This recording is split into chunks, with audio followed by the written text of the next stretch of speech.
Perfect competition, monopoly और monopolistic competition, इस तीनों जो मैं साथ में ले रहा हूं क्वेश्चन में, तुम डिस्टिंग्विश भी कर सकते हो, यहाँ पे फीचर्स भी हो सकता है, 2 मार्क का भी हो सकता है, और ऑब्जेक्टिव्स भी साथ साथ हो जाएंगे।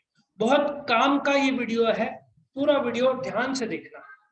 नाउ परफेक्ट कंपटीशन क्या होता है, इसके पिछले वाले वीडियो में मैंने डिटेल्स में बताया था फीचर्स ऑफ परफेक्ट कंपटीशन, कि कुछ इकोनॉमिस्ट का सोचा हुआ एक आइडियल मार्केट है, एक ऐसा मार्केट जिसमें बहुत सारे सेलर है, बहुत सारे बायर है, होमोजेनियस प्रोडक्ट है, सिंगल प्राइस है, ठीक है ना, लेकिन वो प्रैक्टिकल नहीं है। तो परफेक्ट कंपटीशन ऐसा है जहां पे competition is in its most perfect form, इसको आइडियल मार्केट भी कहते हैं, लेकिन ये प्रैक्टिकली मिलना बहुत मुश्किल है, क्योंकि इसमें 2 चीजें ऐसे हैं जो भिन्न बना देता है या इम्प्रैक्टिकल बनाता है। पहला, होमोजेनियस प्रोडक्ट की सारे के सारे प्रोडक्ट एग्जैक्टली सिमिलर होने चाहिए और दाम भी एक होना चाहिए।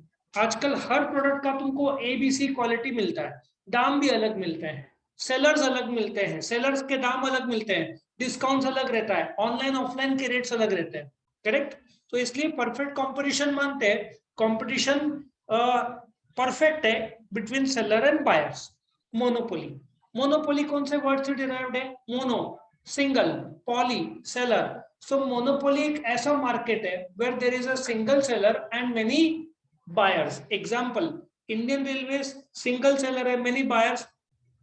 तुम्हारे मन में आएगा कि सर एरोप्लेन भी हो सकता है, बस भी हो सकता है, वो सब्स्टिट्यूट है, बट रिमोट सब्स्टिट्यूट है, क्लोज सब्स्टिट्यूट्स भी बोल सकते हैं, लेकिन एग्जैक्टली कोई दूसरा इंडियन रेलवेज नहीं है। हालांकि मुझे लगता है प्राइवेटाइज भी किया है, कोयम्बतौर तो शिरडी, जहां तक मेरा नॉलेज है, प्राइवेट ट्रेन दौड़ रही है, बाकी पूरा का पूरा गवर्नमेंट ऑफ इंडिया ऑपरेट करता है, लेकिन वो मोनोपोलिस्ट है, कोई उसको कंपटीशन एकदम क्लोज नहीं है, थोड़ा स्लाइटली डिस्टेंट है रोडवेज और एयरवेज और वाटरवेज, लेकिन रेलवे दूसरा कोई नहीं, ठीक है। मोनोपोलिस्टिक कंपटीशन, ये एक ऐसे इंडस्ट्री में कंपटीशन है जैसे कि साबुन की सेलर्स बहुत ज्यादा है, बट इनबिल्ट कंपटीशन और मोनोपोली है। साबुन में मैंने बताया था जॉनसन्स बेबी सोप, उसका मोनोपोली है। आयुर्वेदिक में किसको मोनोपोली है? मेडिमिक्स में है। डव का एक अपना सेगमेंट है, ज्यादातर डव लेडीज लोग यूज करते हैं। फिर एक फियामा डिविल्स जो 80-90 रुपीज के कैटेगरीज में आता है, उसका भी एक होल्ड है। फिर I think lux selected group of people भी पसंद करते हैं, ठीक है ना। सो मोनोपोलिस्टिक कंपटीशन एक ऐसा कंपटीशन है जहां पे कंपटीशन है बट इनबिल्ट मोनोपोलीज है, ठीक है। नाउ नेक्स्ट डेफिनेशन तुमको रट्टा मारना है, ये तीनों की तीनों डेफिनेशन तुमको बाय हार्ट लर्न करना है। मैं एक्सप्लेन कर देता हूँ। Perfect competition exist in markets जहां पे बहुत सारे सेलर्स है, कोई भी एक ऐसा सेलर नहीं है जो मार्केट में असर कर सके, इतने ज्यादा सेलर है। इफ इलेक्ट्रॉनिक या जैसे कि बिग बाजार जब अकेला था, जब मेट्रो नहीं था, जब स्टार बाजार अभी जो आया वो नहीं था, तो उसका पूरा होल्ड था मार्केट में। किराना शॉप तो, लेकिन तुम 26 जनवरी को जाओगे तो बाहर लाइन लगती थी, लेकिन कोविड के टाइम में बैठ गया, और अभी मेट्रो आ गया, और उसके बाद स्टार बाजार आ गया, डीमार्ट आ गया, तो बिग बाजार बैठ गया। अभी किसने खरीद लिया उसको? रिलायंस ने, रिलायंस स्मार्ट, स्मार्ट बाजार नाम भी चेंज हो गया, ओके। और monopoly, monopoly refers to a single firm, पूरा का पूरा सप्लाई उसके पास कंट्रोल है और कोई क्लोज सब्स्टिट्यूट नहीं है। एक मैं पुणे गया था, मैंने बताया था कि एक कंपनी है एल्फ इंजीनियरिंग, जो महिंद्रा का कोई चैसी है ना गाड़ी का, जिसमें गाड़ी का बॉडी बैठता है, चैसी। अब चैसी ये सब लोखंड का रहता है, स्टील का रहता है, जंक ना लगे इसलिए वो लोग केमिकल में डुबाते हैं और फिर निकाल के उसको प्योर वाटर, वो पानी इतना प्योर रहता है कि बिस्लेरी से ज्यादा प्योर, लेकिन वो जो केमिकल में डुबाते हैं, मुझे बताया गया था वर्ल्ड में एक ही कंपनी बनाती है, वो हेंकल नाम की कंपनी है, दूसरा कोई बनाता नहीं है। तो पहले वो केमिकल में डुबाते हैं, ठीक है, फिर वो नहीं, पहले पानी में डुबाते हैं, प्योर फॉर्म ऑफ पानी, उसके बाद केमिकल में डुबाते हैं, फिर उसको भट्टी में डालते हैं जहां पे 200-210 डिग्री कुछ तो वो कुछ 4-5 घंटे तक रखते हैं ताकि वो उसको जंग ना लगे, नहीं तो लोखंड को जंग लग जाएगा ना, तो वो एब्सोल्यूट मोनोपोली उनके पास है, हेंकल कंपनी। मोनोपोलिस्टिक में बहुत सारे फर्म्स है, बट परफेक्ट कंपटीशन से कम। परफेक्ट कंपटीशन में तो हजारों लाखों फर्म्स है, मोनोपोलिस्टिक में भी बहुत ज्यादा है लेकिन परफेक्ट से कम, लेकिन मोनोपोली से ज्यादा, क्योंकि मोनोपोली में सिंगल है, डिओपोली में 2 है, ओलिगोपोली में 6 से 10 है। मतलब मोनोपोली, डिओपोली और ओलिगोपोली से ज्यादा फर्म्स है, बट परफेक्ट कंपटीशन से कम है। अच्छा, इसको याद रखना भी आसान है। कैसे याद रखोगे? कोई भी मार्केट में देखो, सेलर होगा, बायर होगा, प्रोडक्ट होगा, प्राइस होगा, समझ में आ रहा है? वैसे मैंने इसको बनाया है। सो मीनिंग और डेफिनेशन तो कोई भी डिस्टिंग्विश का स्टैंडर्ड है। उसके बाद में देखो, seller, large number of buyer और सेलर, और तीनों में बायर ज्यादा है इसलिए बायर का डिस्टिंग्विश नहीं बैठता, बट सेलर का बैठता है। सबसे ज्यादा सेलर कहाँ पे मिलेगा? परफेक्ट कॉम्पिटिशन में। मोनोपोली में तो एक ही सेलर है, मोनोपोलिस्टिक में परफेक्ट कंपटीशन से कम सेलर्स है, बहुत ज्यादा है लेकिन परफेक्ट कंपटीशन से कम। बायर्स तीनों में ज्यादा है इसलिए वो डिस्टिंग्विश का पॉइंट बनता नहीं है, फीचर्स का पॉइंट बनता है। ठीक है। होमोजेनिटी, होमोजेनिटी क्या होता है? Similar product, similar in shape, size, colour, texture, सब कुछ सेम है प्रोडक्ट का, ठीक है ना? तो प्रोडक्ट होमोजीनियस है। और मोनोपोली में बोलते ना, there are no close substitute. Indian railways की तरह कोई दूसरा प्राइवेट रेलवेज नहीं है, लेकिन रेलवे, रोडवेज, एयरवेज, वाटरवेज है।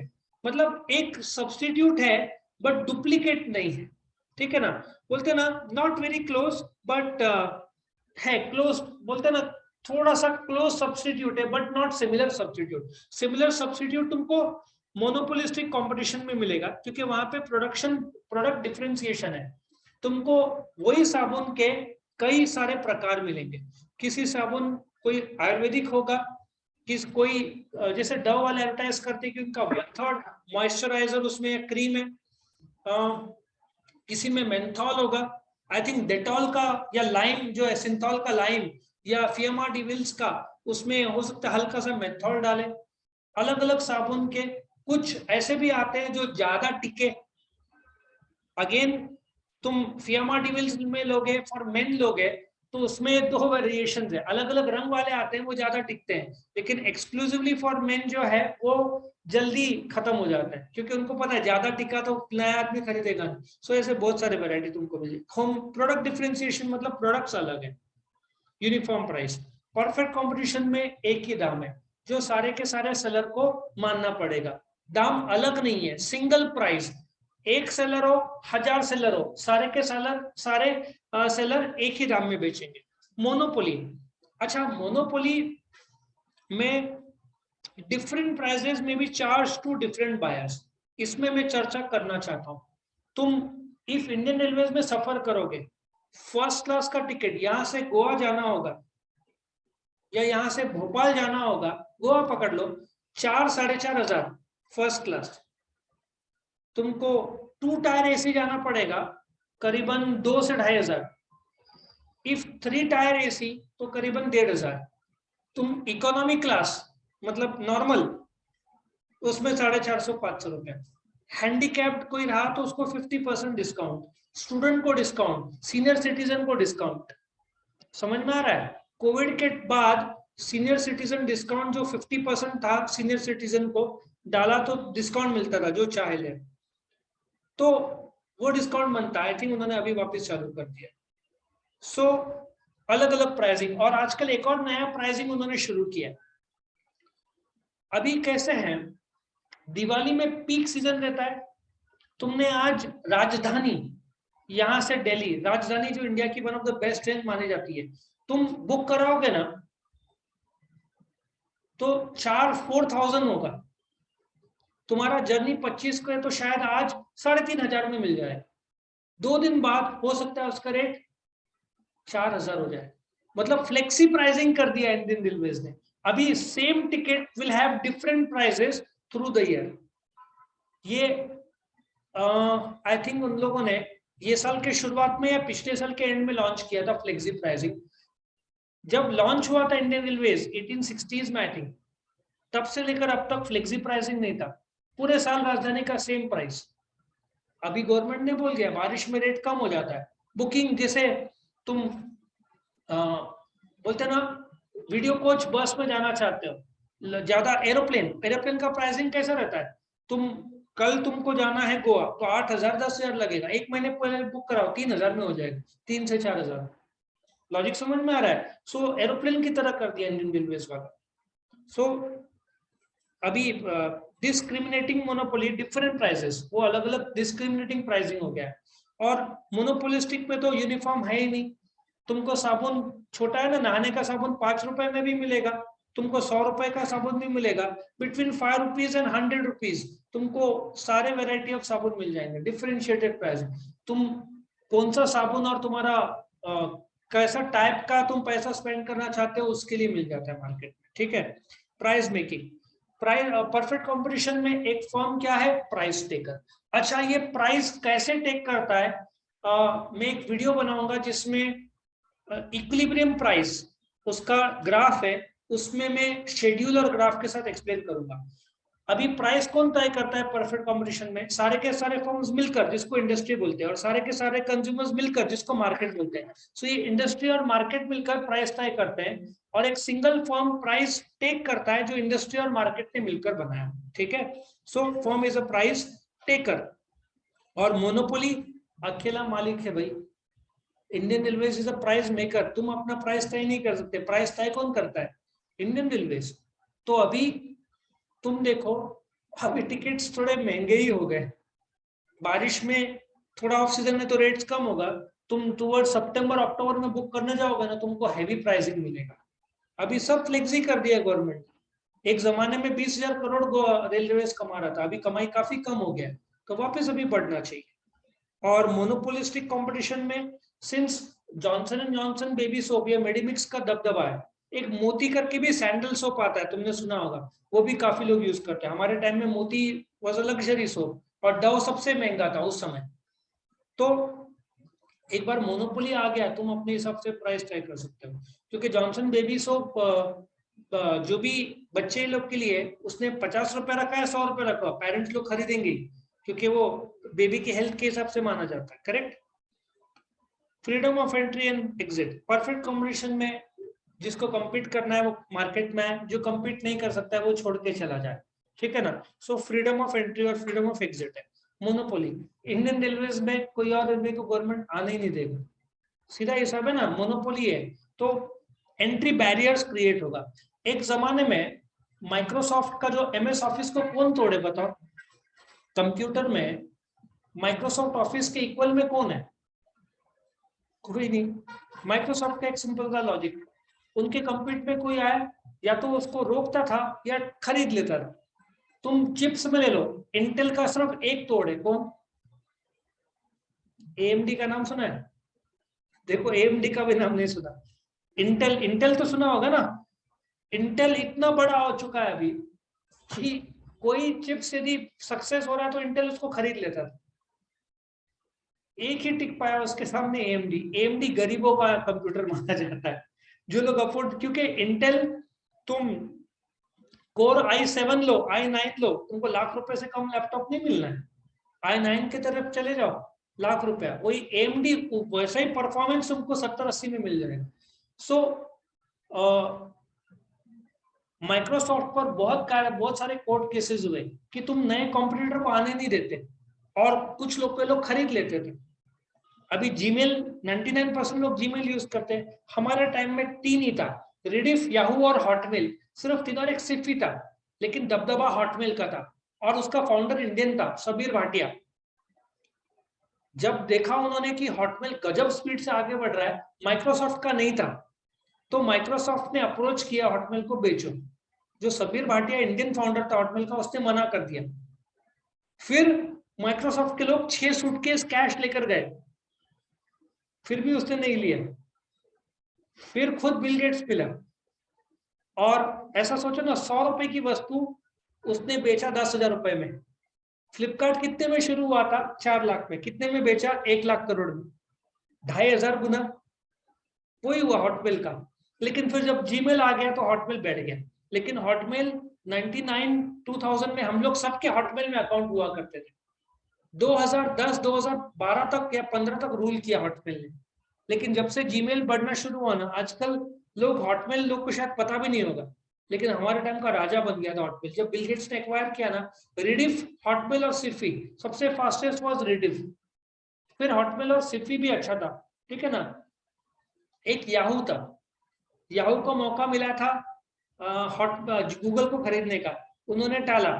जब गूगल बड़ा बन गया तो जो कीमत गूगल ने बोला वो उन्होंने मना कर दिया, और जब वापिस याहू ने बोला हम खरीदना चाहते हैं तो रेट और बढ़ा दिया गूगल ने, याहू ने खरीदा ही नहीं गूगल को, और बाद में याहू बंद हो गया और गूगल आज देखो कहाँ पे, आज 10 याहू खरीद सकता है गूगल, इतना बड़ा हो गया है गूगल, ठीक है ना। So I hope you understand, price maker है लोग के पास जबरदस्त ताकत, फ्रीडम ऑफ एंट्री, मतलब ये लोग किसी को आने देते नहीं। इंटेल और एएमडी के अलावा मार्केट में कोई चिप मेकर टिकता नहीं, माइक्रोसॉफ्ट के सामने कोई टिकता नहीं, ये लोग एंट्री बैरियर्स आने ही देते नहीं।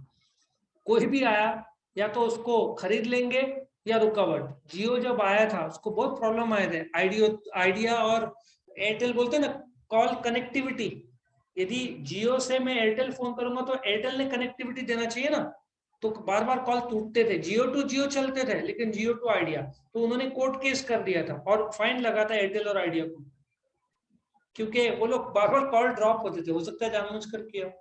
तो एंट्री बैरियर्स बहुत प्रॉब्लम हुआ था जियो को इनिशियली। और आज जियो, एयरटेल और कौन है, आइडिया, टक्कर देने वाला कोई नहीं। लास्ट में अभी मैदान में उतरा है अडानी ग्रुप, वो लोग भी 5G स्पेक्ट्रम में उतर रहे हैं, मतलब चौथा प्लेयर शायद आएगा। तब तो रेट, अभी देखो इंटरनेट के रेट बढ़ेंगे नहीं, नेक्स्ट 1 महीना ना, अभी ऑक्शन है ना, 1-1.5 महीना सब स्कीम और ऐसा कुछ आएगा, 6 महीने का लो, 1 साल का लो। अभी तो असली मजा, अडानी खुद स्ट्रॉन्ग पार्टी है तो वो भी उतर रहा है 5G में, करेक्ट। तो फ्रीडम ऑफ एंट्री, मोनोपोली और ये लोग तो आसानी से आने देते हैं। परफेक्ट नॉलेज, परफेक्ट कंपटीशन में सेलर को परफेक्ट नॉलेज है, बायर को परफेक्ट नॉलेज है। मोनोपोली में सेलर तो है ही नॉलेज, लेकिन बायर को इम्परफेक्ट नॉलेज है। क्यों? मैंने तुमको जैसे बताया, तुम राजधानी का फ्लेक्सी प्राइसिंग तुम आज बुक करोगे 1 महीने बाद तो तुमको अच्छा रेट मिलेगा, लास्ट मिनट में बुक करोगे, इंडियन जो एरोप्लेन में होता है वही इंडियन रेलवेज में हो गया है अभी फ्लेक्सी प्राइसिंग में। हाँ, तत्काल बुकिंग बहुत महंगा पड़ता है, तो तुमको अच्छा टिकट चाहिए और पहले से बुक करना है, सीजन रहा तो तुमको पहले से हो सकता है ज्यादा मिले, ठीक है ना। सो इम्परफेक्ट नॉलेज है। सेम मोनोपोलिस्टिक में भी इम्परफेक्ट नॉलेज है, सिर्फ परफेक्ट नॉलेज परफेक्ट कंपटीशन में। फिर perfect mobility, perfect mobility perfect competition में कि एक आदमी दूसरी जगह पे नौकरी के लिए आसानी से जा सकता है, ऐसा एज्यूम्ड है। मोनोपोली, मोनोपोलिस्टिक में इम्परफेक्ट मोबिलिटी। अब जैसे मैंने बताया था, तुम्हारे पेरेंट्स को बोला जाए कि जॉब के लिए या बिजनेस के लिए पूना चले जाए, शायद आधे लोग ना बोलते, सीधा ना। तुमको पूछा पढ़ाई के लिए, तुम्हारी एज यंग है, तुम आराम से शिफ्ट हो जाओ, बट यदि हमको बोला जाए, हम मोस्टली तो नहीं बोलेंगे, ठीक है ना, क्योंकि मोबिलिटी आसान नहीं है, बहुत सारे फैक्टर्स है, फैमिली देखना पड़ता है। तुमने इतने किराना शॉप 5 साल लगता है सेट होने, 5 साल के बाद वापस उसको 5 साल लग जाएगा पुणे में, इतना आसान थोड़ी है सेट होने। यहाँ के जो सक्सेसफुल लोग हैं पुणे में नहीं टिक पाए, कुछ ऐसे दाबेली वाले हैं, मैंने सुना था पुणे एंटर हुए, फिर शायद टिके कि नहीं मुझे पता नहीं, पुणे वाले आ जाते हैं नासिक, लेकिन जिसका ब्रांड होना बहुत मुश्किल से सेट होता है, करेक्ट। सो इधर भी इम्परफेक्ट नॉलेज है। मोबिलिटी मैंने ऑलरेडी बोल दिया, बाकी तो जगह इम्परफेक्ट मोबिलिटी है, सिर्फ परफेक्ट कंपटीशन में। सेलिंग कॉस्ट, कोई फायदा नहीं सेलिंग कॉस्ट करके, प्रोडक्ट होमोजीनियस है और दाम हो एक ही है, यूनिफॉर्म, तो कुछ फायदा ही नहीं एडवर्टाइज करके। जबकि मोनोपोली में सेलिंग कॉस्ट लगता है। तुमने आईसीआरटीसी का चैनल, आईआरसीटीसी चैनल सब्सक्राइब किया है रेलवेज का? एवरी डे मुझे मेल आते हैं। वो लोग क्या करते हैं, कल था जितने राम भगवान, श्री राम भगवान के टेम्पल्स है, सब ऐसा 20 टेम्पल्स के नाम पूरे इंडिया में विजिट कराएंगे। कुछ जगह पे एरोप्लेन का भी वो लोग बुकिंग करवा देते हैं। सो आजकल बोलते हैं ना, ये लोग काफी स्ट्रॉन्ग, कोविड के टाइम में पूरा बनता, अभी एवरी डे कुछ ना कुछ नए ट्रेन, नए, वो लोग फ्लाइट में बोलते हैं, फ्लाइट का नेपाल सब जगह वो लोग करवाते हैं, ठीक है। सो ये लोग सेलिंग कॉस्ट तो करते ही है, क्योंकि ऑफ सीजन में ट्रेन खाली जाए तो नुकसान है ना। मोनोपोली है भाई, एडवर्टाइजमेंट कर दिया 50% डिस्काउंट। अभी कहाँ पे हुआ था वो टेरर अटैक, कोई टेलर को, किसी टेलर को मार दिया था ना उदयपुर में। अभी उदयपुर के आधे बुकिंग्स कैंसिल हो गए। अभी उदयपुर में तुम होटल देखोगे ना, तुमको जो 10,000 था वो 4,000 में मिल जाएगा, आधे से ज्यादा लोग डर गए कैंसिल बुकिंग, तो इसमें मार्केटिंग करके लोग निकलवा देते हैं। मोनोपोलिस्टिक में भी एडवर्टाइजमेंट तो करना ही पड़ेगा, क्योंकि मेडिपिक्स का मोनोपोली है, लेकिन पतंजलि भी आयुर्वेदिक में है और डव अपने लीडर है, लेकिन फियामा डिविल्स भी जोरदार टक्कर में, और सबके सब फिल्म स्टार्स वाले एडवर्टाइज करते हैं, तो कंपटीशन बहुत तेज हो जाता है। फॉर्म्स डिमांड कर्व, तुमको ये सिलेबस में नहीं है, ये बीबीए को है। परफेक्टली इलास्टिक में मुझे ड्रॉ करके सब बताना पड़ेगा। सो ये तीनों तुम लिख देना, रिलेटिवली लेस इलास्टिक, अलग से ड्राइंग इसका बताना होगा, करेक्ट। सो इस प्रकार से तुमको याद रखना भी आसान है। मीनिंग डेफिनेशन तो स्टैंडर्ड है। देखो, सेलर बायर, प्रोडक्ट जो होमोजेनियस है, प्राइस, प्राइस में 2 है, और फिर धंधे में एंटर होना है। धंधे में एंटर होने के बाद सेलर बायर का नॉलेज, परफेक्ट मोबिलिटी, और फिर एडवर्टाइजमेंट और फर्म डिमांड, ऐसे 11 पॉइंट्स दिए। ओके, सो यहाँ पे क्वेश्चन खत्म होता है।